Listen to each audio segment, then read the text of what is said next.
And now here is Deborah Kerr. And I'm so glad to have you on the Martha Deane Program. That comes straight from the heart. Oh, I've been longing to come, you know. Have you? For years and years and years. I don't know how it is we've never got together before. Well, I think I will now enter. Can you enter lawsuits belatedly? I will now sue the people who produced that great play of yours, Tea and Sympathy, because I wanted you then, and they didn't tell me you wanted to come too. Oh, well, you should. Well, let's sue them now. It's Barbara Kerr, Kerr, and it's pronounced Carr. That's right. When I first came here, you know, that I went through this awful publicity campaign of Deborah Kerr rhymes with star. Now, that's enough to set you back 10 years, isn't it? Awful. I still get called Kerr, and in Scotland they call me Kerr, so I answer to anything. Oh, you are Scotch, I know, and it is Kerr. Kerr, yes. Oh. Well, it's Kerr, and you pronounce it Kerr. Kerr, like Clark and Derby. And if anybody challenges me in America, I say, all right, if you are complaining about this, how about Arkansas? It's Arkansas to me. Why do you call it Arkansas? And a lot of third grade people would agree with you too. This makes little children furious when they say Arkansas and the teacher says, no, it's Arkansas. Confused, to say the least. Where in Scotland? In Helensburgh, which is on the Clyde. And if anyone was there at any time, they will know where it is. It's actually sort of I think it's quite a large place now, but when I was born there, of course, it was rather small. And it's near Loch Lomond, to be romantic. Ah. And but I'm afraid it's a huge industrial town now. Well, you were brought up in England. Yes, I was. My parents moved to the south when I was about 5. And I've only been back twice since. Did you go to school in England? Yes, I went to school. I went to boarding school in Bristol, which is in the west of England, and it seems like I was there all my life. I don't know. Spent a life in boarding school. Well, they finally sprung you. Yes. And you did a play. You did a movie. I did a movie, yes. Because, Deborah Kerr, you've done only one play in the United States. That's Tea right. and Sympathy. Then you did one in England. Yes. Heartbreak House? Yes, Heartbreak House, yeah. But there have been 44 motion pictures. Yes. Including a new one, The Arrangement. Yes. Which I have not seen because it's not been released. Have you seen it? No, I should say not. I just finished it on Friday. And they're still shooting things on it, so I haven't even seen, 1 inch of it. You haven't seen a little bit? Not even a little bit, because I don't like to go to what we call the rushes, which is the, what you did yesterday you see tomorrow, and I don't like to do that. Well, I like to go to the previews, and I always do, but since there haven't been any, I'm as unprepared as you are. Well, I hope you do go, because I don't often say I think a movie that I've been in is going to be good, but I really do think it's going to be most interesting.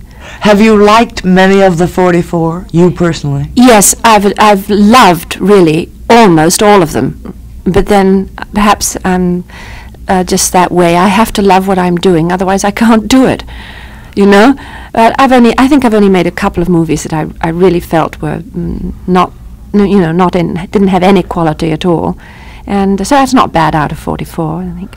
No, it isn't. And now I wonder how many people listening are saying, I saw her in From Here to Eternity. I hope they remember. Because this created a big noise, didn't it? Yes, it did. Yes, it did. Well, it was a different kind of role for you. It was a different kind of role for me, and it was the sort of... Well, I mean, now I suppose the beach scene seems absolutely tame compared to what we're forced to go and see now. But at the time it was a sort of a stunner. Yeah. Oh yes, at the time it was, as I say, a big noise. Yes. Now I agree with you; it would hardly be mentioned. Yes. So you were on a beach with Burt Lancaster. Yes. This would be nothing now. No, it isn't. Except I think it's still, strangely enough, it's still a very powerful scene. I think it just was the right moment, the right connection, as it were. And even if you see it now, you are struck by it, even though we've all got our clothes on. Imagine we had clothes on. Extraordinary. Oh, I thought that was a superb movie. It was a good movie. But then I thought you were superb in the play Tea and Sympathy. Oh, I hope you liked that. I just adored that. Did you? Yes, I did. It was so right for you, wasn't it? it really was a kind of coming together of a play, an author, and an actress, and her particular personality, and a director. And the director was Kazan, who has directed the arrangement, and it's the first time we've worked together since. And but it wasn't written for you. No, it wasn't. But I think many people, if you were to read it now, you'd really feel that it must have been written for me. But Bob Anderson, who wrote Tea and Sympathy, we never met until the play was in production.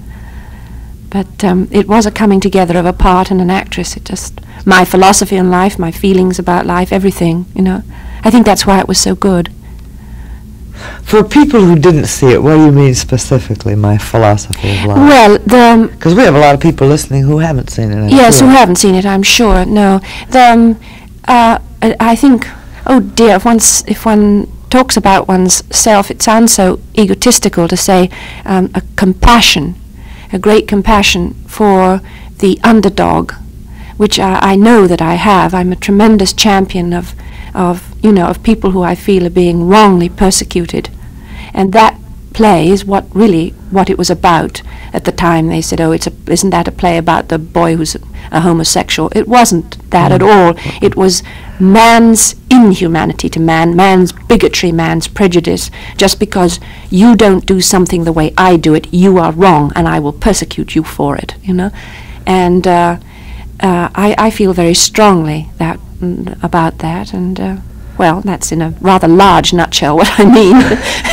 No, you did that very well, because it's a hard question to say, and I didn't mean to say it, what is your philosophy, but since you related it to the play, I just thought somebody listening would say, well, what was it about? What was it about, yes. Yeah.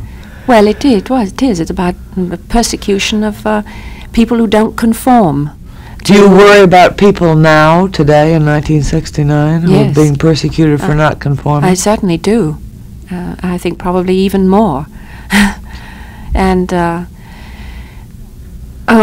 I think I made I can perhaps sum my own philosophy up perhaps also, or put it a step further, because I think it's very hard to do it briefly. I made another movie of one of Tennessee Williams' plays called Night of the Iguana, and I played Hannah. I remember. The artist, who's taking care of her old father. And there's a wonderful line that Hannah says, which I also is how I live. And she says, nothing human disgusts me unless it is unkind or violent. And I think that's an absolutely wonderful line. And Laura Reynolds in Tea and Sympathy, that was her too, really. She couldn't bear unkindness, and she couldn't bear violence. And I'm the same.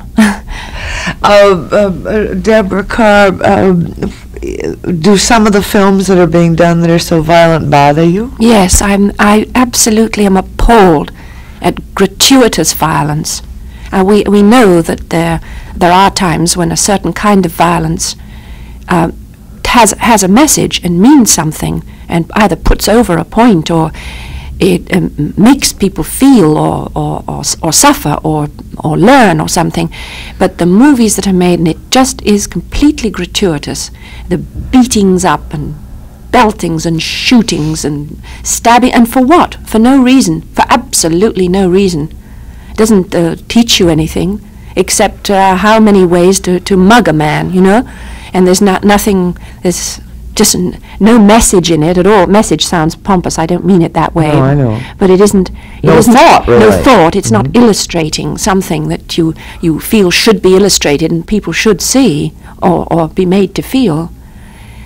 And heavens, we see so much violence around us in the world that why add to it? Home is Switzerland, isn't it now? Yes. An unviolent place. That's what made me say it. Yes. Made me think of it. Yes. There's not violence in Switzerland. No, there really isn't. It's very, very rare.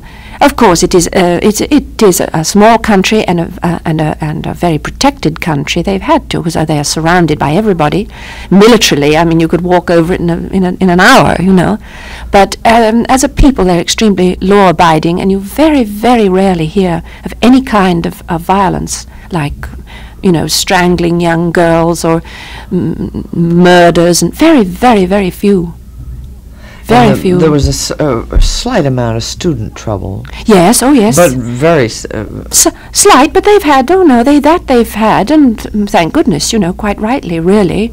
There is a revolution abroad in the young, and I think quite rightly in many ways. I'm sometimes in disagreement in the way they go about it, but there too they are rebelling against old-fashioned, outdated, outmoded means of education, and they don't have any confidence in us older folk anymore, and it's time we changed. I love that. Us older folk. Now you have 3 daughters. Yes, I do. So you know something about the young. Yes, I've been lectured by my oldest daughter, who's 21 years old, and a philosophy and sociology major and student, and so she really tells me where I get off, What does she think principally is wrong with you since you're a little over 30? Little? Wow. Thank you very much. It's made my day. Oh, no, I think she... no, when I say she lectures me, that's not true. She's a marvelous girl, but she is extremely bright, and when she talks about it all, I'm absolutely fascinated at how intelligent that generation is, how bright they are, how concerned they are with the world around them, concerned with their own outlook on life, concerned with politics, concerned with education, concerned with everything. When I was her age, I was... I wouldn't say Miss Scatterbrain, but I was certainly not nearly as aware of the world around me as she is, and her, all her contemporaries. And I've had some wonderful evenings when they've all come round, a handful of her friends. She's in school in England. Yes, she has a research job at the University of Essex in England. Now, and then she has a sister, 17. Yes, that's right. Because they're the daughters of your first marriage. That's right. When you were married to Anthony Bartley. Yes, that's right. But then, now tell about your family, because that's kind of nice. After you were divorced and married Peter Vertel, the writer. Yes. He had a 17-year-old daughter, too. Yes. So you practically got twins. At that time, she was a 6-year-old and a 7-year-old, and so my Francesca's also 7, and now they're both... 17 years old and look 32, terribly grown up and very chic and terribly sophisticated. Disgusting. Yes. No, they're all absolutely But it's kind of a nice story, because your daughter was between 6 and 7. Yes. And his daughter was between 6 and 7. Yes, it's about 4 months between. So they really became kind of twins. And you told me they're very close. They're very close. And also the Christine, my stepdaughter, she's so... in fact, I find it hard to say stepdaughter. She's my daughter, Yeah. And she is tremendously attached to the older one, too. Just their bosom pals, which is great. And we have really a most wonderful family life together. I know you do. Yes. With the 3 girls. The 3 queens. and you've been married about 10 years. Yes. And home has been Switzerland ever since? Ever since, yes. How did you happen to go to Switzerland? Well, my husband went there right after the war, and he, with his sort of best friend, Erwin Shaw, another very well-known novelist, they went there to go skiing, and they both fell in love with the place and its remoteness and its charm, and they said this is a great place to work. And so they both built themselves little houses, and they're still there.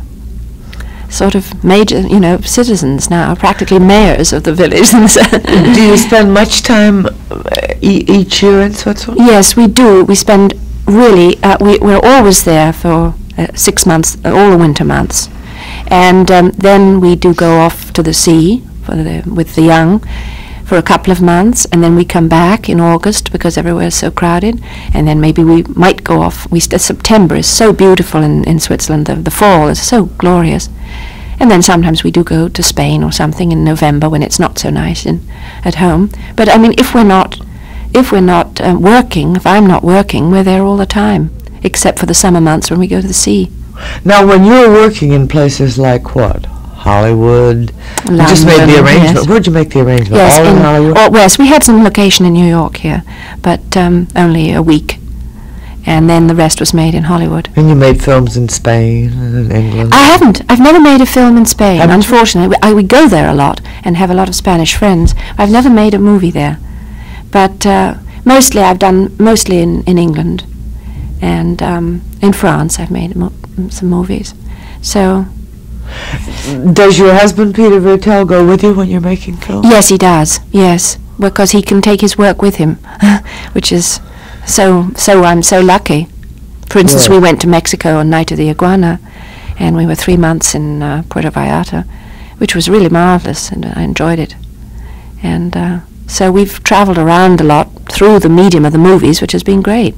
I've seen the world through movies. I went to Africa with King Solomon's Mines, and Rome for Quo Vadis, and Hawaii and Honolulu was From Here to Eternity, and then I made a film this summer called The Gypsy Moths, which took me to Wichita, Kansas, which I had never been, to the Middle West, which I adored. I mean, it's marvelous.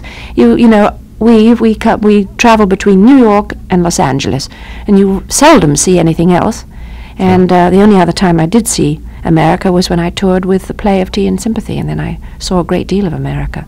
Now, are you a citizen of Switzerland? No, I'm a resident. I'm still British, but I'm a Swiss resident. Or you couldn't vote there anyway? No, women don't vote. Only in one canton, as it's called, I think. There is one canton where the women can vote, but otherwise in the rest of Switzerland, women don't have the vote. And strange enough, they don't want it. They say it's a man's world, men will, they've made enough mess of it, we don't want to make any more. They really don't want to. They really don't want to? Oh, there's every so often, there's big campaigns, because there are other kind of much more enlightened, progressive women who want the vote for Switzerland, but the average Swiss woman really doesn't. They're very, the man is the master in the home, and they are their wife and the mother and the cook and everything else, and they say that's a man's business. You do the voting and I have the babies. Exactly, yes. Oh, I'm sure eventually it'll come round to it. They will get the vote. Deborah Kerr, there's some other things I want to ask you about women you've lived with and talked to all over the world. Now, the woman in the arrangement, I assume you're the leading lady, the wife, the star, yes. the wife. What kind of woman is she? Well, she's, I think she's every wife. And Kirk Douglas is the husband, and Faye Dunaway is the girlfriend. And that makes it all sound terribly simple and terribly rather trite. But the woman that I play is every man's decent, marvelous, strong wife. Supported him all through his life, almost made him practically. Supported him loyally through everything. Eddie, you can do it. You can do it. You're marvelous. You're wonderful. Everything. Decent, upright, forthright, and still very human woman. And when they are thrown over at the age of 45, 44 or 45, they can't believe it. They can't believe that not only the sort of wound to themselves, but that they really do feel they are right, and he must see it. And he must, I'll wait it out, she says, I'll wait it out. I understand, of course I understand, this happens, but I'll wait it out. And so that is every woman, I think, or almost every woman that had some experience like that. He'll see the light after a while. He'll see the light, or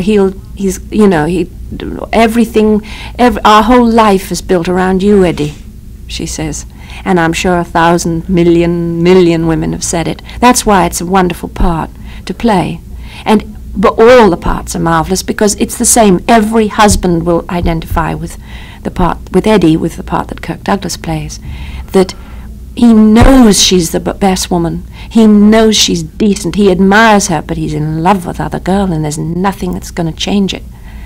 And it's really remarkable that way. And so and the girl, the girl that Faye Dunaway plays, she too, she knows.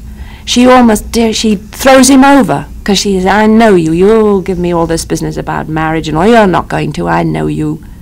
And yet she loves him. And she's wrong. And she's right. And he's wrong.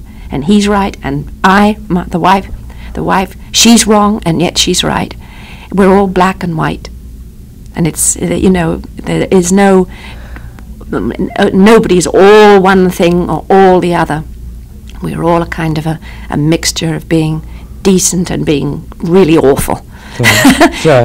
Isn't it true? Yes. And I think that's why the film is going to be very powerful, because I know it's been done in a sense before in many ways, but always rather trivially, it seems to me. And I think this really goes pretty deep. And anyhow, as you can guess, I'm tremendously enthusiastic. Deborah Kerr does go pretty deep if it shows shades of grey rather than all black or all white. Yes. Because nobody's like that. Because nobody is. And you, my part, you see her, you so seldom see the long, the wife is usually long-suffering and decent. And she's and not. A bore. And a bore. And you see her, she just gets so mad she could kill him. And you say rightly so. My God, she's right. You know. Yeah, in the movies, she's usually portrayed as she's a kind of a martyr. She's always portrayed as a martyr, and this one is no martyr at all. I mean, she really gives it to him, and all the characters are the same. And the other woman is usually portrayed as a dreadful character. Yes, which yes, a tart, as they say. That's right. Yes, that's right. And she isn't at all. She did marvelous. Decent girl. Had a tough life. She's tough. Yes, she is tough. But she's had a tough life. And she's got great qualities. And he too. And he's spent a lifetime leading a life he doesn't want to lead. Of course, you rather, almost by your tone of voice, rather apologized for the plot and said, it's an old one. It's trite. But when you're talking about it, it sounds trite. It sounds like an old one, because it sounds like wife and husband and girlfriend. And I can only say that it has so many dimensions and so much embroidery and so many other things going on at all different levels that it just isn't like any other triangle story. Carl, wouldn't you agree that all the good ones are old ones, or all the old ones? Yes, I know what you mean. All the really strong themes are the ones that are out of real life. Of course. Yes, of whether course. you're talking about motion pictures or plays or or novels or life. Yeah. It's very trite when I say the eternal triangle, but yes. It's always been. It's always been and always will be. Whether you want to go back as far as as recorded history and bring it on up through Backstreet with onto exactly. the arrangement. Onto the arrangement. It's a very strong theme. And, it is. And one that people are not only interested in, they're involved in. And are deeply involved in, all of them. And whether they're involved or not, you can start an argument in any room any second, or a discussion by bringing up this immediately. theme. Yes, you can have a battle royal. Just pick it out of the headlines. Name some famous man who divorced any famous man, or any unfamous. Exactly. Who divorced a wife and married the other woman, or didn't marry her, but as he didn't in Backstreet. Yes. And as he does in the arrangement, I gather. Yes, no, you don't know that they're ever married. They live together, I think. You don't know that they're ever married. You don't know at the end whether he's done the right thing or not. And that is so true of life. You really don't know. Exactly. Yeah. Exactly. Who's to know?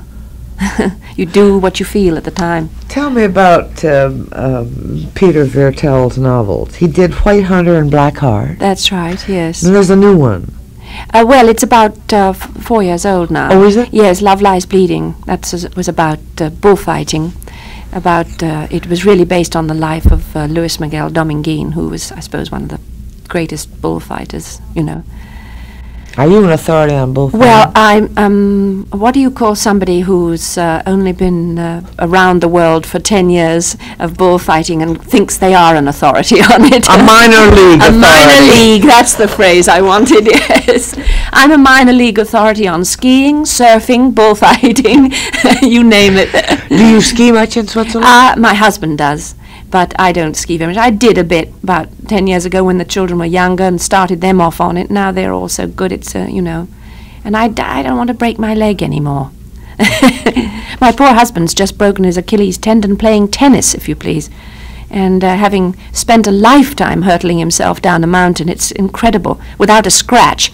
And he's on a tennis court and does that. Awful. But still, he's recovering very well. Do something about these athletic men. They're always on crutches. I tell you, yes. He never has been. It's the first time he's ever hurt himself in any way. It's amazing. So you're a minor league swimmer, skier?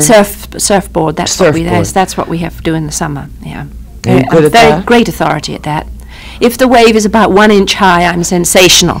That's minor league authority. That's minor league, yes. As with the skiing, as with the bullfighting. But I know how you should do it. I know how you should kick out and toes on the nose. I've got all the phraseology. I suspect you're absolutely, Deborah Kerr, I suspect you're absolutely major league in the art of getting along with other people, are you? I do know. I hope so. I like people. I like to get on with them. So maybe I am. I love American baseball is American, and American football. So, people are always astounded that I suppose because you're English, you're not supposed to have a feeling for those things. But I simply hate cricket and love American football. Oh, you like football? Huh? Love it, yes, just love it. It's great. And baseball. Well, when the World Series is on, I'm impossible. So, there you are. Anachronisms. Do you write? No. I'd like to. I used to when I was much younger.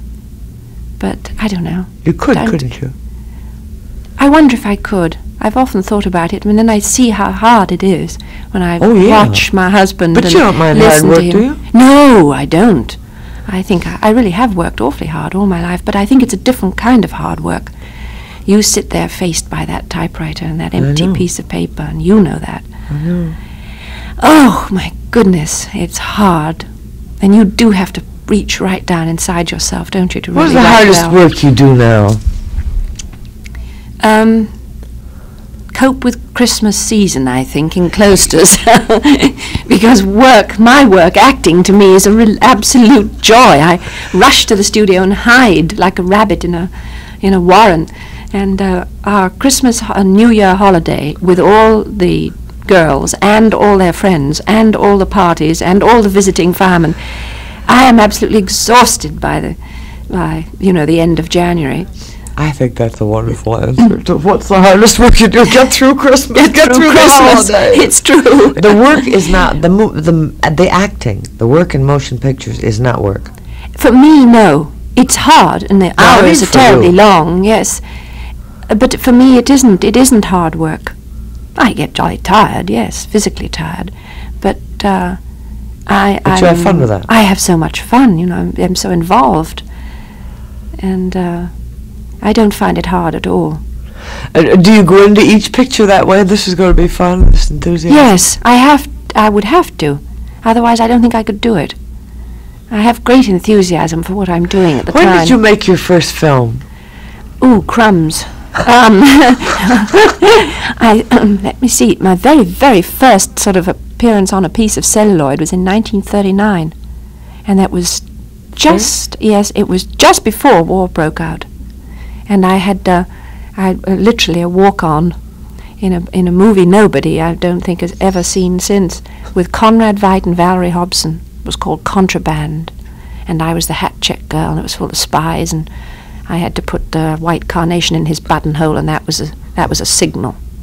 Well, I think it ended on the cutting room floor, so I don't know what happened to the plot. I never did see the movie. Where were you during the war? In London. Were you there all the time? Yes, all the time.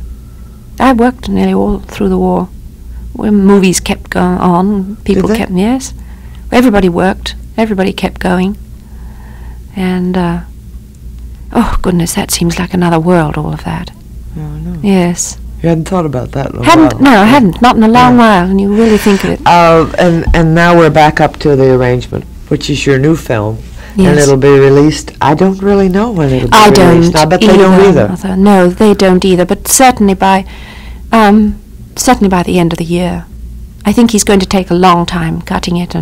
But you're finished with it? Yes, now. I'm finished. Your part is Unless there's a message at the hotel when I get back this afternoon saying come back at once. Well, you hope not, because you hope to be here just a few days more and then go right to Switzerland. Yes, because we're getting on a boat on Saturday, which is lovely, and sailing to the south of Spain, taking life easy. That's lovely. Yes, it will be lovely. I just have time to thank you now for coming to the program, and I really enjoyed it. Oh, I have too. I really have. I wish we'd done it before, but in a way I'm glad because it's been so lovely. Come back the next time you're here. I will. Thank Will you. Mm-hmm. Our guest this morning has been Deborah Kerr, and her new film, which you won't see for some time, is The Arrangement.